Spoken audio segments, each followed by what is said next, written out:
when New Zealand runner Nikki Hamblin tumbled and landed on her back on the racetrack yesterday. She thought her dream of winning an Olympic medal was over. But then, a hand reached out to her. "Get up. We have to finish this," Hamblin heard U.S. contestant Abby D'Agostino whisper to her as she helped her up, setting aside her own hopes of making the final to look out for a fellow competitor. This brought courage to the grimacing 28-year-old New Zealand runner. "I was like, yup, you're right. This is the Olympic Games. We have to finish this," Hamblin said later. The scene not only warmed the hearts of fans cheering from the stands during the women's 5,000 meters, it also became a viral piece of good news soon after. How did it all go down during the race? D'Agostino had clipped Hamblin from behind, which resulted in both of them going down sprawling with about 2,000 meters more to go.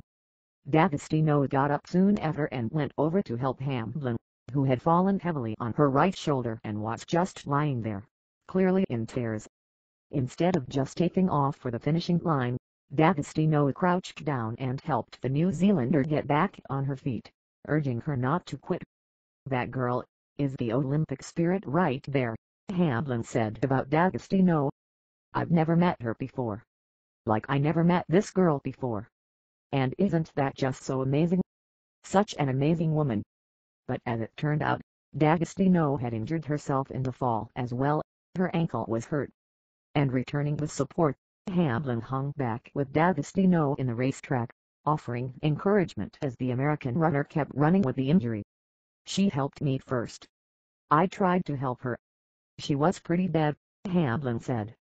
Eventually, Hamblin had to leave D'Agostino and go ahead as she thought the American would not be able to make it with her injury. Olympic spirit at its finest on USAS Abby D'Agostino and NZELS Nikki Hamblin helped each other over the line. Rio 2016 pic.twitter.com web link AA Bleacher Report UK at BR_UK August 16, 2016 lost the race, but won a friend refusing to give up. D'Agostino kept on running with her injured foot. "I didn't even realize she was still running," said Hamblin, completely in awe of her new friend. "When I turned around at the finish line and she's still running, I was like, wow." Hamblin waited at the finishing line and helped D'Agostino cross over, after which the two shared a hug. This time, it was D'Agostino who was in tears. As D'Agostino was about to be taken away in a wheelchair, she stretched out her right hand and the two runners gripped each other's forearms for a few moments. This Olympics has seen quite a few nasty incidents. The Egyptian judoka who refused to shake hands with his Israeli opponent. The Brazilian crowd that just couldn't stop doing a French pole vaulter. And of course, the instances of sexist and racist jibes taken that athletes see no end. In this light, Hamblin and D'Agostino provided a memory that captured the Olympic spirit.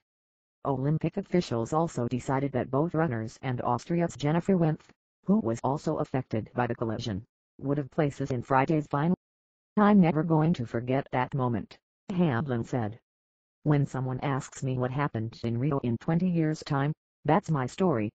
That girl shaking my shoulder, saying come on, get up,